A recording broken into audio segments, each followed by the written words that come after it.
The views and opinions expressed by hosts and guests on Patriots with Grit do not necessarily reflect those of Patriots with Grit LLC, its founders, and owners. Get ready for truth bombs and guidance from conservative leaders and entrepreneurs from God-fearing, freedom-loving, truth-telling, patriotic Americans. Welcome to Patriots with Grit. Now let's jump into today's episode with your host, Darren Ross. It's crazy how the powers that be just cannot leave nature alone, Randy. This story that's coming up really bugs me, and it ought to bug you also. Our guest today is buzzing with knowledge and information. She's ready to let you in on all the secrets. Here we go. If you don't know by now, major cell phone carriers are monitoring your conversations and your text. They're even terminating service if they don't like what you say. Americans have had enough supporting these companies that hate our values. Are you tired of compromise? It's time to switch to Patriot Mobile, America's only Christian conservative wireless provider. Patriot Mobile offers dependable nationwide coverage, giving you access to all three major networks, which means you get the same coverage you've been accustomed to without funding the left or the leftist agenda. When you switch to Patriot Mobile, you support the First Amendment, the Second Amendment, the sanctity of life, and our military, veterans, and first responder heroes. One of the best parts about using Patriot Mobile is they have 100% of their customer service team based right here in the USA, which makes switching absolutely a breeze. You can keep your number, you can keep your phone, or you can even upgrade. Plus, their team will help you find the best plan for your needs. Just go to patriotmobile.com/grit or call 972-PATRIOT. Also, you get free activation when you use the offer code of GRIT. Join us and make the switch today. Well, Tina Leah, thank you so much for joining us today on Patriots with Grit. You're coming to us from the great state of Hawaii, the island of Maui. And Randy, I think they probably have a little bit better weather there than we do. We're at 2 degrees here today in Kansas City. It's a little icy here. Yeah, a little icy, but I think she's doing a little bit better over there than we are. But Tina, you're the founder of Hawaii Unites. You're an independent journalist, a researcher, an activist. You and your team are doing a bunch of things around how the environment needs to be taken care of better for humans to live safer. I know you're a truth teller on how the state of Hawaii and their multi-agency partnerships, they're targeting the Hawaiian Islands as testing grounds for the biotech industry and the weaponization of bacteria-infected mosquitoes. Randy, that's a mouthful. Yes. And that sounds like something we really want. That sounds like something we really. It kind of reminds me about what happened 4 or 5 years ago with COVID and the vaccines. Now they're just wanting to do things with flying insects. So, Tina, talk to us about this. Randy came to me and said, "Hey, I found this good guest we need to have on." I'm like, I think I need to put on a this tinfoil hat right here for that show. I need to put on the tinfoil hat when we're talking about the weaponization of mosquitoes for the biotech industry in Hawaii. But I think you take this pretty serious, don't you? Very serious, particularly with the lack of protocols to protect us here from what they're doing already, and then the bigger picture plans that we've seen in the agency's own documents about what they want to do here moving forward into perpetuity forever with different kinds of mosquitoes, starting with these bacteria-infected ones, which, yeah, that sounds bad enough. I can't even imagine how anyone hears that, releasing millions of bacteria-infected mosquitoes and feels that that is a good idea. But there's a lot of reasons I can share why that is very seriously a danger to our health, our environment, the health of the animals, the wildlife, the native birds that they're supposed to be protecting with this project. This could backfire very badly. So, yeah, I would love to share. My question is, what's the purpose of doing this? Why do you put bacteria in a mosquito? And what's the end result that they want to get to? Well, the Wolbachia bacteria, Randy. It's the Wolbachia bacteria. Is that correct? His head's swelling. He didn't even know how to pronounce it. I mean, I went to school, Randy. I got learned real good about the Wolbachia bacteria and mosquitoes in Hawaii. Tina, what is the deal with this? I mean, why are who's behind this? I mean, they're wanting to release up to 775 million mosquitoes weekly. I mean, that's a lot of mosquitoes. Right? That's almost like the national debt. Yeah, only some mosquitoes. Yeah, that's the high end per their own documents of what could potentially happen here over the next at least 20 years. Again, this is all coming from their own documentation about this project. So the basic reason that they are saying, so this is a multi-agency partnership here. There's state, federal agencies involved, non-governmental organizations, quote unquote conservation organizations involved, a lot of money, millions of dollars coming in already. And so multiple agencies involved here that are part of the releasing of the mosquitoes. And their reasoning is that we have native birds here that are either threatened or endangered, and they're saying that the mosquitoes here, the southern house mosquitoes, are transmitting avian malaria to these birds and are going to cause them to be further threatened, endangered, possibly extinct. And so this plan is supposed to be suppressing those southern house mosquitoes. An additional part of their narrative is that the global warming is causing the mosquitoes get to the higher elevations where the birds were previously safe, but now, they can get to those higher elevations. So that's another part of the story that they put forward. We haven't seen any data really on a lot of this to back what they're saying. But the science of it, as far as why would they put this bacteria in the mosquitoes, what is the point of this? According to what has been presented, from these agencies and also from the manufacturers of these types of mosquitoes that put this information forward, is that the Wolbachia bacteria, if they put a different strain in the mosquitoes that they are creating in the lab, than the strain of that Wolbachia that's in the mosquitoes already here, then when they mate, it's supposed to be that their offspring are not viable. So in that way, it would suppress the mosquito population here. So the intent is to release just males, but they are releasing females because of the imperfect sorting process. Again, this is all documented. They can actually, per their EPA approval and the document used to approve the releases here on Maui, they can release over 3,000 females a week, and the females are the ones that bite and breed and spread disease. I'm getting into the, what could go wrong here, so we can talk more about that. But that's supposed to be the point, as they put this incompatible, it's called incompatible insect technique. They're now calling it incompatible insect technology. We're still trying to get to the bottom line of why they've decided to change that terminology. I'm concerned about that. But supposed to be the incompatible strain of the Wolbachia bacteria in the mosquitoes released with the wild ones here would cause a suppression of the population because the offspring would not survive. So give us a little background. There's a difference, there's obviously a difference between males and females, but as far as the biting part of it, are you telling me that male mosquitoes don't bite people? That is what we are told, and that's generally the accepted, story of how mosquitoes behave. The females need the blood in order to be able to produce the eggs, and so the males actually feed off of nectar. The females do as well, but the males don't need the blood. So it's the females. Did you just wake up one day a few years ago and say, I'm going to study mosquitoes? I mean, what was bugging her? Yeah, it was just bugging her. And now she's just buzzing with knowledge. Talk to us real quick. Why did you decide one day you're just going to go into the study of and activist, go down the activist highway of mosquitoes? I mean, to me that wouldn't register with me to do that. But what was your main purpose for doing that? Well, I had been aware of different lab-altered mosquitoes being released, since, I don't know, several years ago, and was concerned about it and had always thought, boy, I hope this doesn't come to anywhere that I am. And sure enough, it did.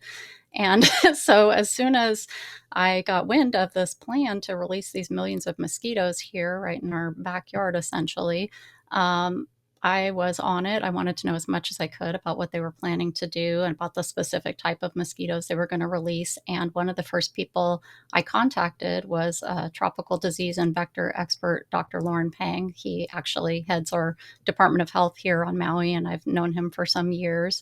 He speaks as a private citizen on this topic, not as representing the Department of Health, but he has been the go-to guy for mosquito-borne illness here on the islands for over 20 years.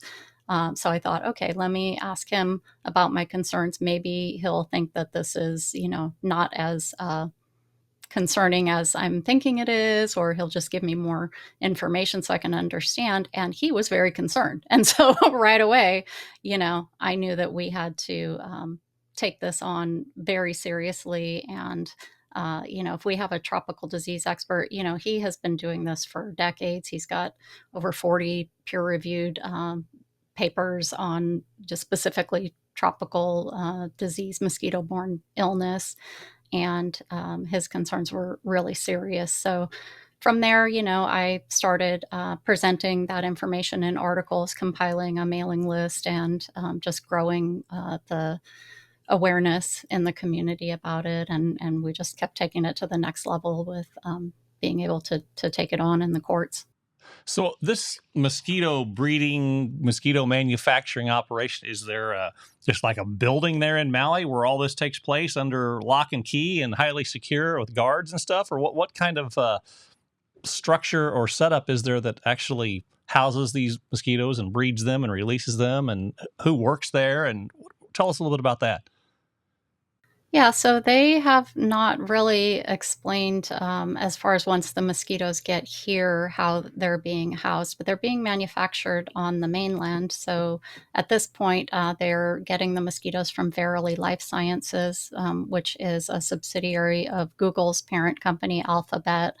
And those mosquitoes are coming from South San Francisco. There's also an additional company involved that's in Kentucky. And then they're sourcing mosquitoes. It's a breeding process, through the generations before they're the actual product that is to be released. So they are sourcing mosquitoes from Palmyra Atoll. They're sourcing the bacteria from Kuala Lumpur in Malaysia. We tried a FOIA request through the EPA to get the manufacturing process so that we would have those details. And we were denied that information through the FOIA request. It's considered proprietary manufacturing information, so those documents were not released publicly. So as far as the details of exactly what's going on in the labs and the different labs involved and the sourcing of the living organism aspects of this product, the mosquitoes, the bacteria, we don't have that information. We do know that we have they would have facilities here where they have to hold these mosquitoes. We do have a lab here that is intending the Department of Land and Natural Resources, which is the lead agency in this project to release the mosquitoes. They have a lab on the island of Oahu, and they are planning to mass produce the mosquitoes there and other mosquitoes moving forward. But I don't know at this time that is happening. I think that they're still in the process of setting all that up. But that lab potentially is involved in the aspects of when they bring them in and before they get transferred. We're still trying to find out more information on that. The University of Hawaii is also involved in the project as a partner, and they have a insectary. So potentially there's some involvement there. Can you say the name and spell that subsidiary that has under Google or under Alphabet? Yeah, it's called Verily, Verily. And it's under the parent company of Google is Alphabet, and both Google and Verily Life Sciences are subsidiaries of Alphabet. We hear and see all kinds of things on social media, Facebook, Instagram. We all know they're true. Everything we see is true. You know that. And I want to know the words Bill Gates, does this come into play? Does he have anything to do with any of this? Or is a lot of that just hearsay and nonsense that people just like to throw him under the bus for causing all kinds of chaos and havoc worldwide? Well, we've been looking for a direct correlation with the specific mosquitoes they're releasing here, which are a type of mosquito that's never been used before for this purpose anywhere in the world. The southern house mosquitoes, this is new, something that they're trying new and for conservation purposes. We did find a connection with the Gates Foundation and the other mosquito lab involved. So in their early research work and research and development of the product that led to this product, there was a connection to the Gates Foundation. But usually the mosquitoes that you see Bill Gates promoting, he has been involved in both the genetically modified Oxitec mosquitoes as well as Wolbachia mosquitoes through the World Mosquito Program. And those are a different species.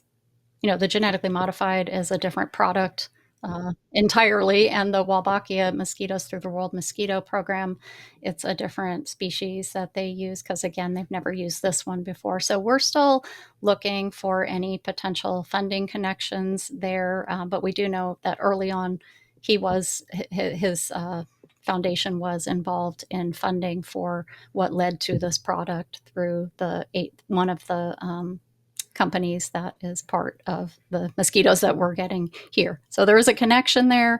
But as far as, these are Bill Gates mosquitoes, I can't say for sure, but I can say that a lot of what the agencies here are looking to do in the future, definitely we need to be on alert that those are going to be either, Bill Gates funded mosquitoes, possibly Oxitec product, or any of the ones that we've already been aware of that he is promoting directly.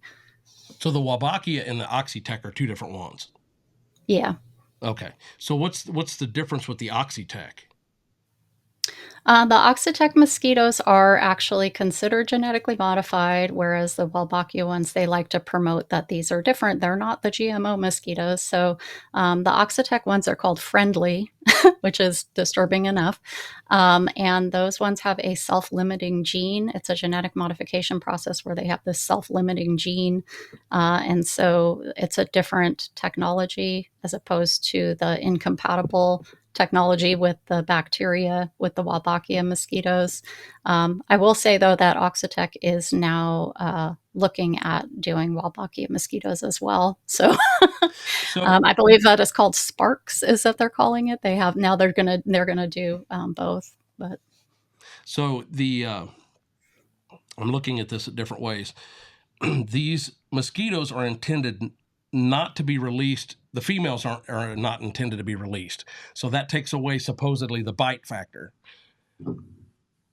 But can the males that have Wolbachia, is there any way, I'm sorry, I'm the other way around. Can the females get the Wolbachia where they bite us and then I don't even know if that's a human transmitted disease. yeah, thanks for asking that. So many things can go wrong here. One, again, they are releasing females. We don't know how many at this point, but possibly thousands. Intentional but or unintentional? unintentional, Okay. according to the what is being presented about this project. So it would be unintentional, but it's inevitable, and it's in all the documentation for these type of mosquitoes, and these ones specifically. The sorting process is imperfect, and they keep trying to improve that process. But bottom line, the EPA allows them to release a certain amount of females, and so definitely we have concerns about that. But the Wolbachia bacteria can also transmit to the females already here, the wild females. So yes, they can pick up that bacteria. And the concern is not necessarily what happens if we're bit by a mosquito with the Wolbachia because of the Wolbachia itself getting into us, because we have seen some documentation that possibly Wolbachia can infect people. But the concern that we're more focused on is that there are peer-reviewed studies showing that Wolbachia bacteria can cause mosquitoes to be more capable of transmitting diseases. So, and that includes West Nile virus that birds and people can get. And they haven't studied any of this with the southern house mosquito and the strain of Wolbachia they're putting in them. And they're not even, as far as what we have been told by, state agencies here, and from the lack of documentation coming from the EPA, they are not even screening the mosquitoes for pathogens, which the males, could pass to the females, and the Wolbachia could cause the females to be more capable of transmitting certain diseases if they haven't studied for that. There's a lot of diseases that people can get from southern house mosquitoes, West Nile virus being one, and we know already that that's a concern. They may have increased pathogen infection because of the Wolbachia and increased ability to transmit West Nile virus. And then there are other diseases, encephalitis, elephantiasis, potentially Zika, that southern house mosquitoes can transmit. So is malaria pretty much taken care of, or could that be a possibility too? Well, the malaria that these southern house mosquitoes transmit is the avian malaria, which is different from the malaria that people can get. Okay. And the species of mosquito that transmits human malaria is called Anopheles, and we don't have those here, fortunately. So at this point, human malaria is not a concern, but there are a lot of other diseases that can happen. And, as far as I know there have been concerns about mosquito releases in Texas and Florida, and then an increase in human malaria after those releases. And even though it's a different species of mosquito, different things can happen because you're messing with the ecosystem, and basically suppressing one species can cause another species to surge, And so a lot of things can go wrong there. So you can't say there is no correlation necessarily between increases in a certain disease that one species carries if you've released another species, because you've messed with the potential for a surge in the population of the other species that transmits that disease that's increased. So we have to look at all of that too. So I want to show this quick video. It's only about 5 seconds, but I want to show what it looks like when they release them. I think this was in Florida.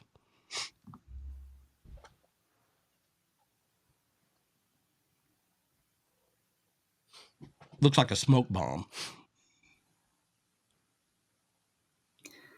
Yeah, I have seen this video. I'm not certain that those are mosquitoes. It's possible. I never was able to get a clear answer on Oh, really? what that necessarily was. But I can say out here, they do it differently. They're not just the mosquitoes themselves aren't sprayed like that. They're in these pods, like a cardboard pod, and then they push them through a tube. They use helicopters and push them through a tube. So um, I'm not sure on that. I've been trying to get, because a lot of people have sent me that video, Well, and let's hope that I just didn't spread misinformation. Oh, you wouldn't want to spread misinformation, No. Randy. That was Well, let's get to unintentional the misinformation. So I have to yeah. know, Tina. I don't know how big the state of what the population is of Hawaii or of Maui, but just give us an idea. Like, I'm a numbers guy. What percent of people over there are concerned with what you're talking about, and what percent of people are kind of rallying behind you to, get the word out and make people aware of what's going on? I hear every day about the products you all wish MyPillow carried. Well, guess what? We probably do. Slippers, bathrobes, pet beds, blankets, mattresses, sleepwear, loungewear, duvets, comforters, pot holders, aprons, oven mitts, and so much more. And they're all on sale. For example, get our best-selling standard MyPillows for only $14.98. Body pillows, $29.98. 6-piece bath towels or kitchen towel sets, just $29.98. Multi-use MyPillow 2.0s with pillowcase, $9.98. Save $40 on our Spring Percale and Giza Dream bed sheet sets. Any size, any color, and so much more. So go to MyPillow.com or call the number on your screen. Use your promo code to save up to 80% on all MyPillow products. And I've never done this before. When you spend $100 or more, you're going to get 2 standard MyPillows absolutely free. Well, as far as the entire population, I still think that there are a lot of people that aren't even aware of what's happening here. And, of course, you have a lot of people don't necessarily engage in what's going on in the community. But I do know from the testimony, the comments, public comments allowed on the project being approved, the document to approve that project, we've had up to 100% opposition testimony from the community. And of course, the agencies, they do bring in their representatives and they rally the troops and get their people that are promoting this project to come out as well. But I would say if you, when I speak with people on this that either are only a little bit aware of it, didn't really know about it, people are concerned for sure. As far as the pushback, I'm going to say it's definitely skewed in the direction that people are opposed to this. And again, some of the testimony and speaking out on this has been where it's 100% opposition, and they still move forward with it.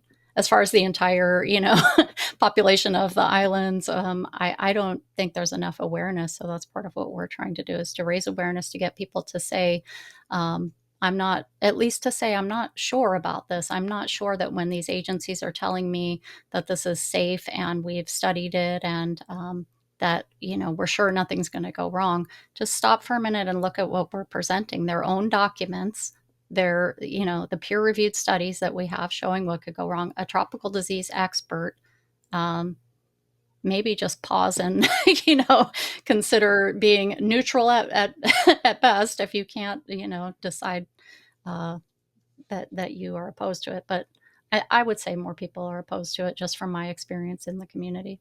Well, and just what you said, what's wrong with if they have a good plan in place and you present information and they say, oh, we did a study on that, so you don't have to worry. Well, yeah, we do have to worry because we know that not all things are true. Things are manipulated for the purpose of which they want. So, we question everything. So, people have to question this stuff. And that started a lot during COVID. I think that was a big wake-up call when people started questioning and digging. Nothing ever gets leaked from a lab. So, so I guess, what was my question here? I'm having a senior moment. Well, I want to say they haven't studied any of this. They have not studied this at all. They as far as doing their own studies prior to releasing these mosquitoes to make sure that the strain of bacteria that they're putting in that species, southern house mosquito, may not cause increased ability to transmit disease. No studies at all on any of that, on whether or not this is going to be effective, on wind drift of the mosquitoes drifting unintentionally to, different areas that they're not supposed to be. No studies. So when they say that they've studied it, they're just referencing possibly even different species and types of mosquitoes that have been released elsewhere. And there's different studies where they like to promote these types of mosquitoes. And of course, a lot of that is, we have to question who funded those studies, and have there been studies suppressed, showing different results, because we know that there's an issue with that. But they have not studied this at all. That's why we're in court. So the studies they're referencing are, studies from years past of a different species of mosquito, or just to say, oh, Wolbachia mosquitoes have been released here, there. They can't say that they've studied these mosquitoes. They've never been released anywhere before. I think it's been like 3 or 4 years ago now. I heard the word for the first time, or the term, or the phrase, public-private partnership. And I'd never heard that before COVID. So I started digging into it and researching it. And I think, Tina, I believe when we were going over your information you sent us for the show, somewhere upwards of $33 million in federal funds of taxpayer dollars have been used in these public-private partnerships to help move this forward, correct?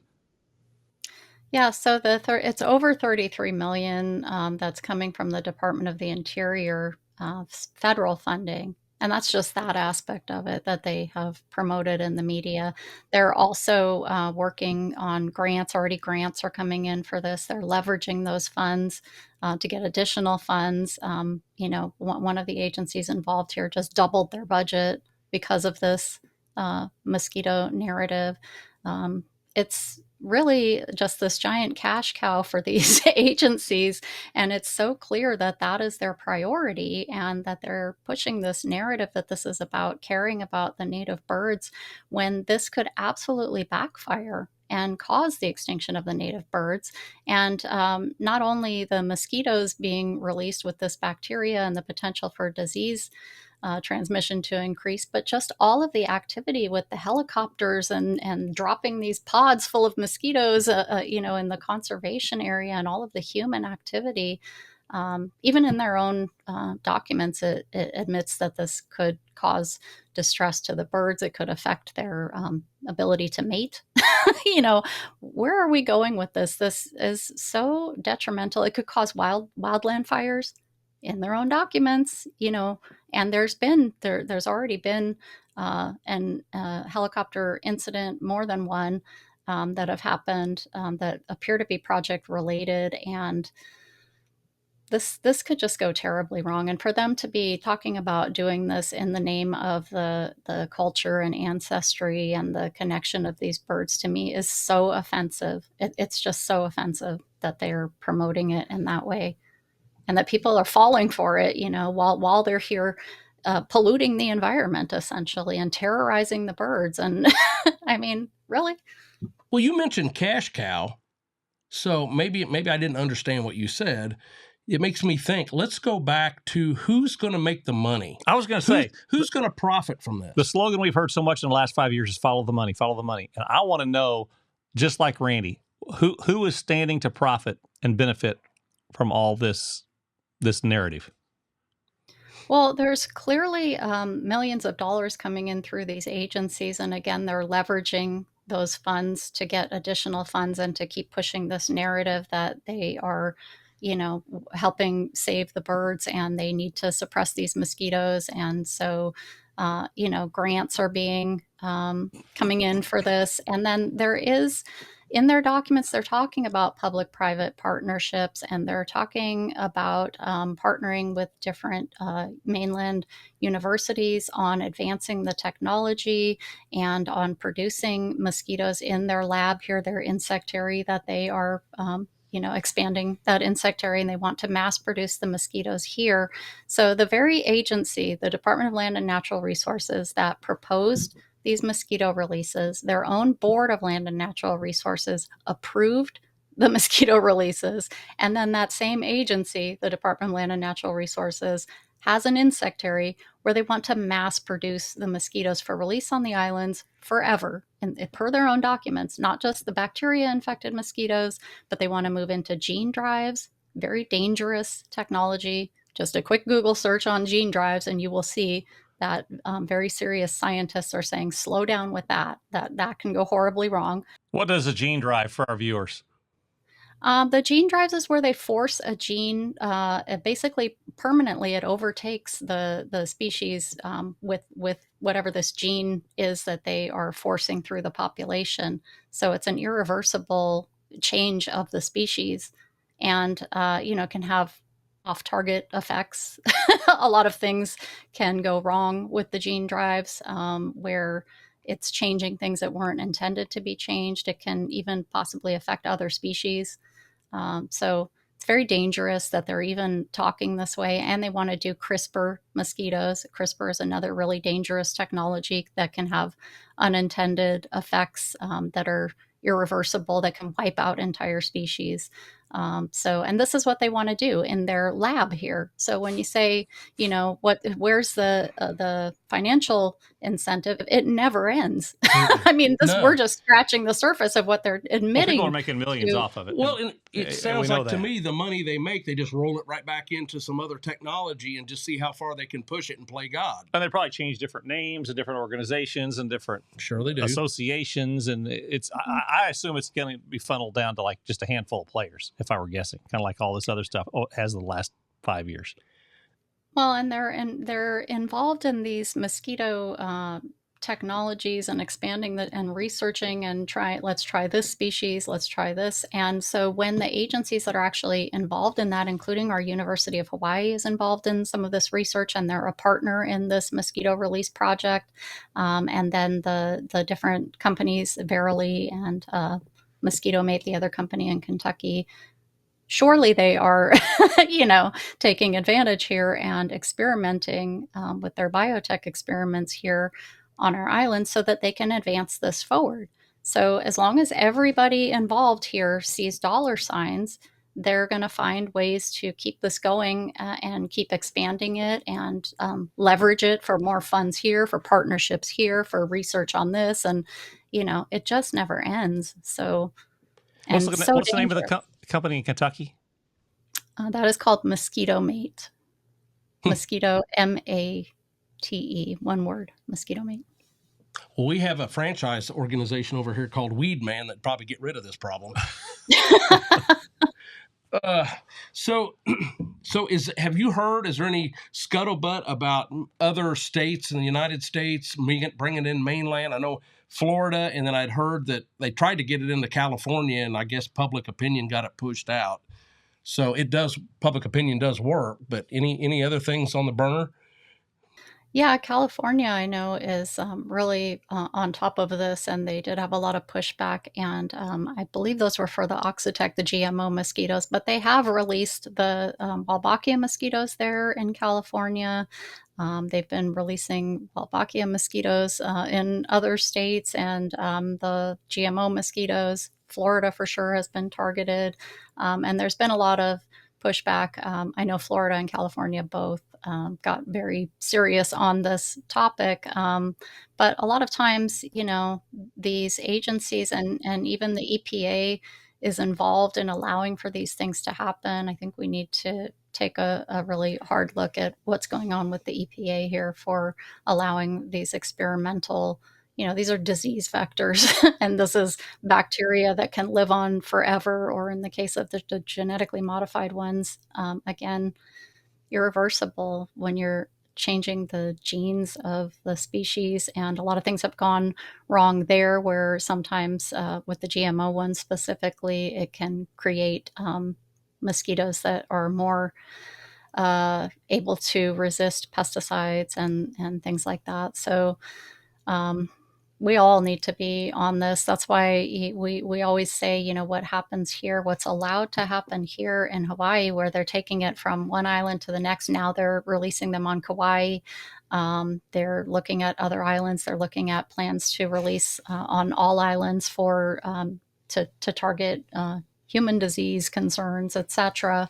If it is allowed to just keep going forward when it already is dangerous and hasn't been studied, and they're using our environment here where we are all susceptible to what might happen, they're using us as the petri dish to study this, essentially to say they studied it and then to push it forward to the next place when they've never actually done any of the studies that need to be done. They're going to say they've studied it because they released it here, but they've done no actual studies on the potential harm, which we might not see for years, And think about this. If they can do this in mosquitoes, they can do it in other insects. They can do it in water. They can do it air. They can do it in all kinds of things. Wouldn't we be remiss if we didn't even bring up the flying syringes?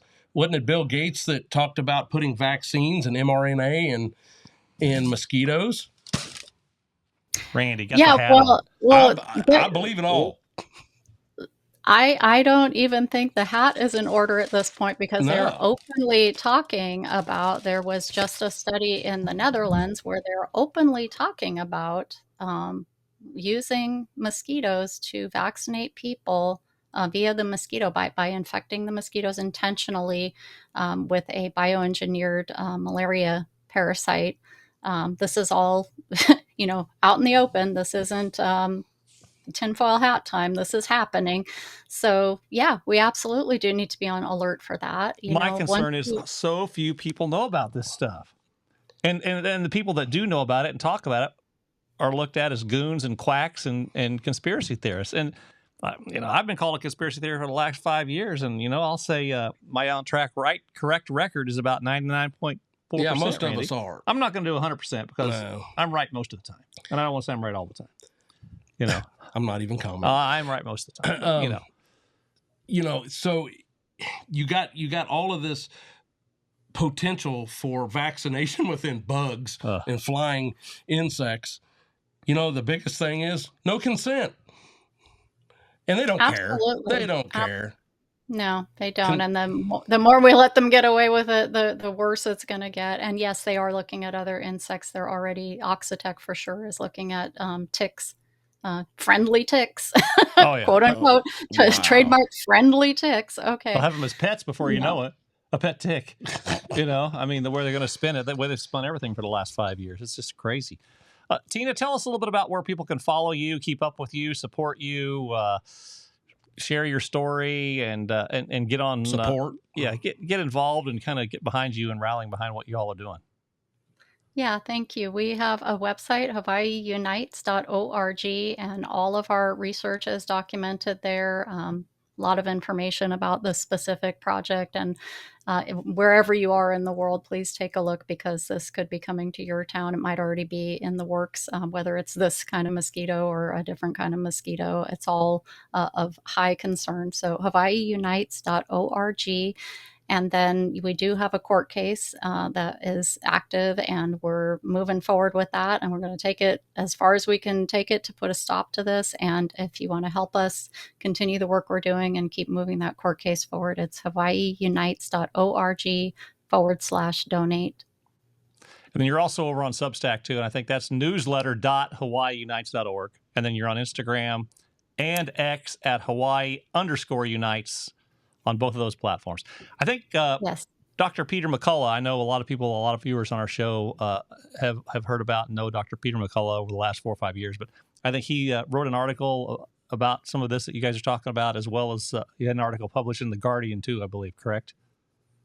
Yeah, Dr. McCullough was speaking on the mosquitoes we just talked about that they're researching in the Netherlands to use to vaccinate people by having the mosquitoes bite them with this, having been infected with this malaria parasite. He was very concerned about consent for sure, and also some of the results of that study that were showing some heart damage. So these are the kind of things where,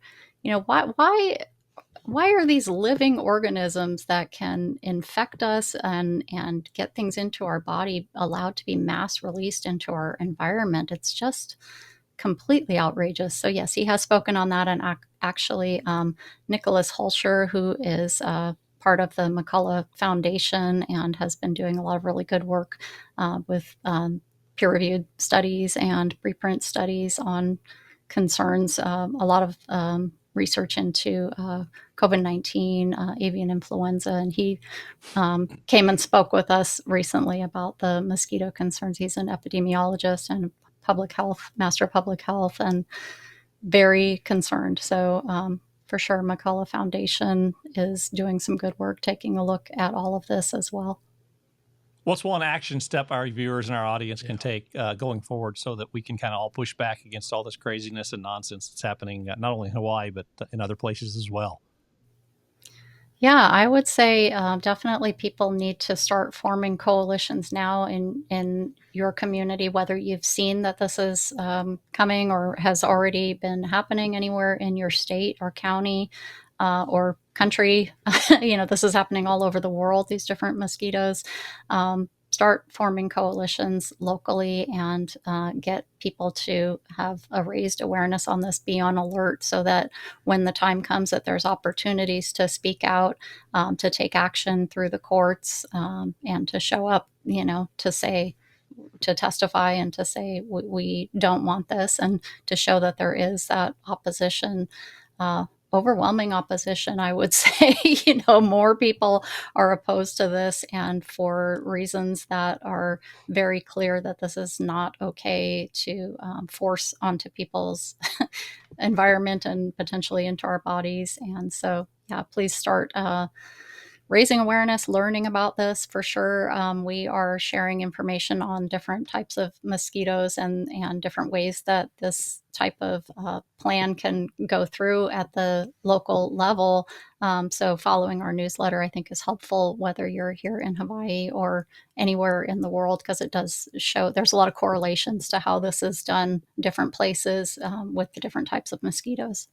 So when they do this, if they came to our area here, is there a requirement that they give public notice to the people, or do they just come in and start doing this?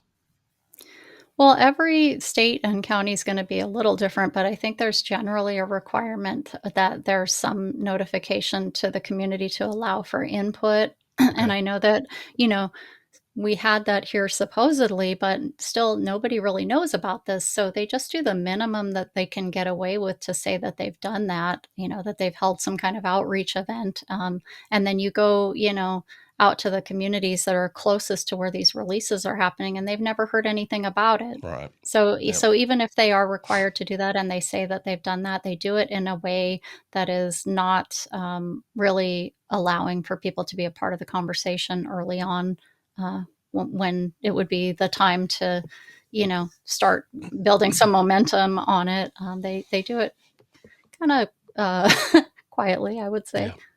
Yeah. Yep.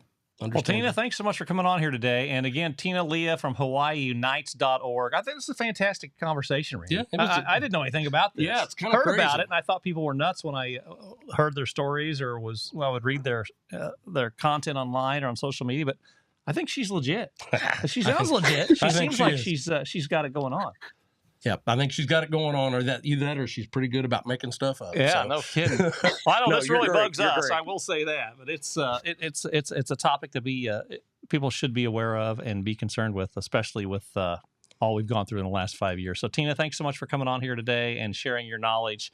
And just God bless you, and keep doing what you're doing, and keep exposing truth, because that's the only way everything's going to get fixed. So we appreciate you coming on and doing this. Thank you so much. Well, thanks for watching another awesome episode here at Patriots with Grit. If you would, please go over, like, follow, subscribe, and share. And if you would, give us a comment and a 5-star review over on Apple Podcasts. Be sure to hit that notification bell so that you know what new episodes are coming up, and go to patriotswithgrit.com. Go to our Patriot Partner Store and look at all of the products and services we have available from Patriot Partners. And anytime that you buy from them, you support them and us. Guys, thanks for watching. We'll see you on the next episode. Take care.